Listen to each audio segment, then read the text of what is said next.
राधे देवकी नंदन जी, बहुत बहुत धन्यवाद समय निकालने के लिए। ऐश्वर्या जी, बहुत बहुत प्यार भरा राधे राधे आपको और आपके सभी व्यूअर्स को। देवकी नंदन जी, समय नहीं व्यर्थ कर रहा हूं, आपके पास बहुत कम है, मुझे पता है लाखों लोग आपका इंतजार कर रहे हैं आपकी कथा सुनने के लिए। खराब मत मानिएगा, लेकिन पहला सवाल मेरा थोड़ा टेढ़ा हो सकता है। ये वक्फ बोर्ड के 9.5 लाख एकड़ जमीन देख के कहीं आपको भी तो नहीं लग गया कि सनातन बोर्ड भी हो, कुछ 1, 2, 4, 5, 6 लाख एकड़ जमीन सनातन बोर्ड को भी हो?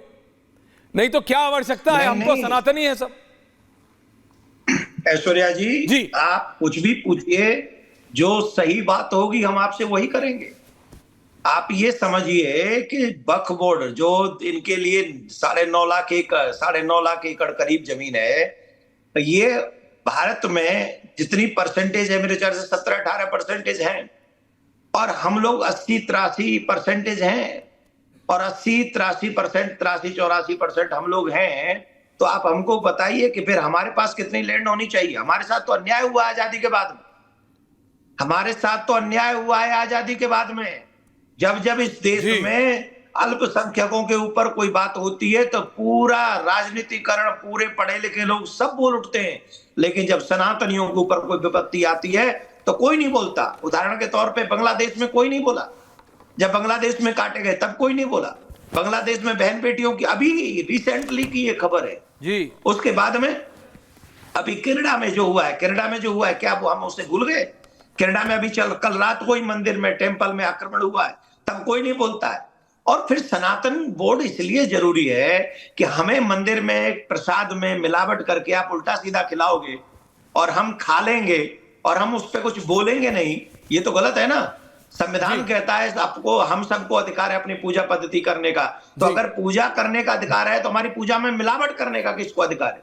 किसी को नहीं। ये लोग हमारी पूजा में मिलावट न कर सके, इसलिए सनातन बोर्ड की हम मांग कर रहे हैं। और 16 तारीख को हम दिल्ली में बहुत बड़ा सनातन धर्म संसद कर रहे हैं।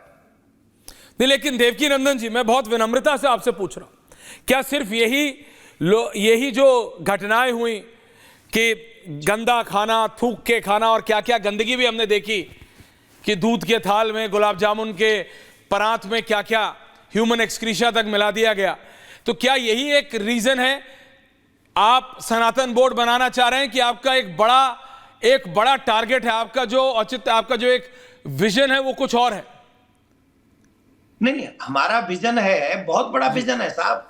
आप देखिए ना, सनातनियों के लिए हमारे कितने सनातनी ऐसे हैं जो ढंग से पढ़ नहीं पा रहे हैं, और कितने सनातनी ऐसे हैं जो अपना इलाज नहीं करा पा रहे हैं, कितने सनातनी ऐसे हैं जो धन के अभाव में अपना धर्म परिवर्तन कर ले रहे हैं। उन सबके लिए अगर उस मंदिर व्यवस्था का सनातन बोर्ड अगर उनकी हेल्प करेगा, सहायता करेगा, दीन दुखियों के आगे उनकी सेवा करेगा, तो ये कोई छोटा नहीं है। हमारी वैदिक परंपराएं अलोप होती जा रही हैं, हमारी पुराणिक परंपराएं अलोप होती जा रही हैं, और मदरसों को गवर्नमेंट पैसा दे रही है, गुरुकुलम के लिए पैसा क्यों नहीं दे रही?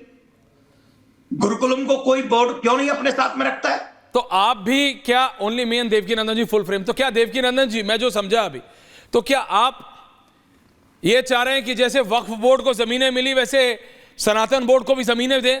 जैसे वक्फ बोर्ड हॉस्पिटल बनाता है वैसे सनातन धर्म भी हॉस्पिटल बनाएगा सनातन बोर्ड, और उनसे ज्यादा बनाएगा? फिर क्या यही इल्जाम या यही आरोप सनातन बोर्ड के ऊपर तो नहीं लगेगा कई दशकों बाद कि देखो 9 नहीं 19 लाख एकड़ जमीन सनातन बोर्ड के पास है? नहीं, आप एक बात बताइए, सनातन तो पूरा देश है, पूरा भारत सनातनी है जी। नहीं, हम एक बात कह रहे हैं ऐश्वर्या जी, मैं सिर्फ क्यूरियोसिटी पूछ रहा हूं सिर्फ जी। देवकी नंदन जी, नहीं, मैं बताना चाहता हूं, मैं हर प्रश्न का उत्तर देना चाहता हूं, जिससे सारे सनातनी समझे कि हमारी मांग जो है जायज है। मैं यही चाहता हूं। आप एक बात बताइए, आजादी के बाद से सिर्फ देवालय, मंदिर ही क्यों सरकार के अंडर रहे? उनके जो धन को चढ़ाया जाता है, जो दान पात्र में दिया जाता है मंदिरों में, वो हिंदू चढ़ाते हैं। उस धन का करोड़ों करोड़ रुपए, मतलब 1-2 करोड़ नहीं, 100 करोड़ से ज्यादा की उनका धनराशि है, उसका सदुपयोग गवर्नमेंट क्या कर रही है, मैं ये जानना चाहता हूं। क्यों नहीं उसका सदुपयोग हुआ? अगर वो सदुपयोग हो गया होता तो आज हमारे इस देश में बच्चे अनपढ़ नहीं रहते, आज हमारे लोग धर्म परिवर्तन नहीं कर रहे होते, आज हमारे लोगों के बीच में जो ये इतना बड़ा कोई हमारे भगवान के प्रसाद में लोग गऊ का मांस मिला दें, ऐसी खबरें आ रही है। ये तो शर्मनाक, ये जायज बात है क्या? और इन सब के बाद भी अगर हम न बोले, हम न उठे, तो हमें धर्माचार्य कहलाने का कोई अधिकार नहीं, आपको पत्रकार कहलाने का कोई अधिकार नहीं, और जो सनातनी जो नेता हैं जिन्होंने हिंदू मां का दूध पिया है, उन्हें भी हिंदू कहलाने का कोई अधिकार नहीं। मैं आपके गुस्से को भी समझता हूं, चुप रहे, मैं आपकी नाराजगी को भी समझता हूं, लेकिन मेरे सिर्फ वो सवाल जो दिमाग में उठते हैं, और आपने कहा कि आप जवाब देने से आपको कोई गुरेज नहीं, कोई दिक्कत नहीं, इसलिए बहुत बहुत धन्यवाद आपका, कोई तकलीफ नहीं। सिर्फ एक आध सवाल और है देवकीनंदन जी।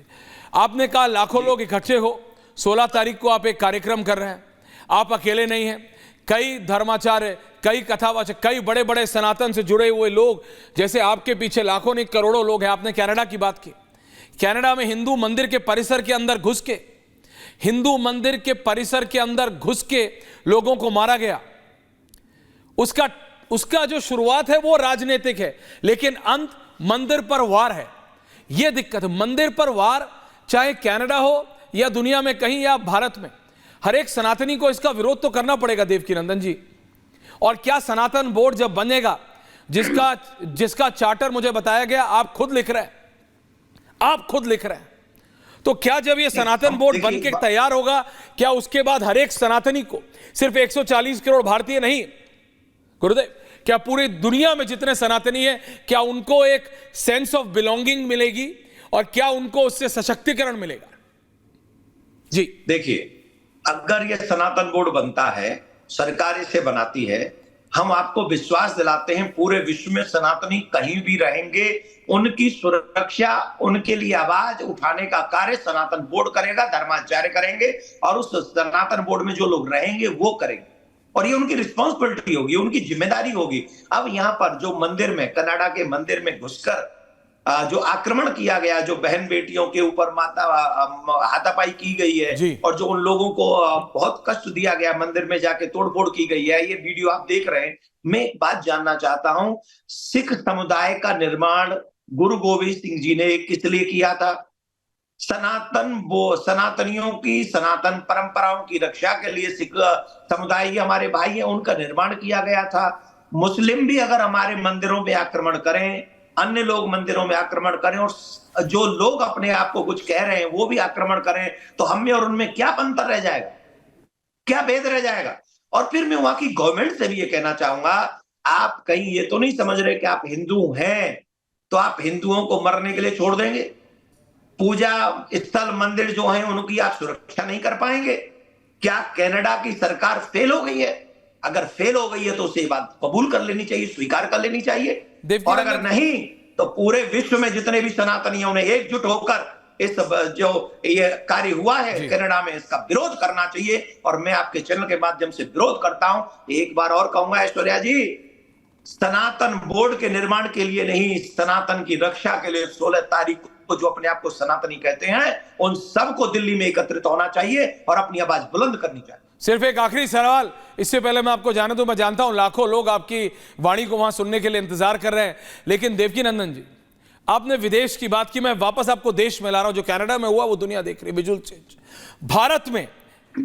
भारत में बीजेपी की सरकार है, नरेंद्र मोदी प्रधानमंत्री हैं, अमित शाह गृह मंत्री हैं।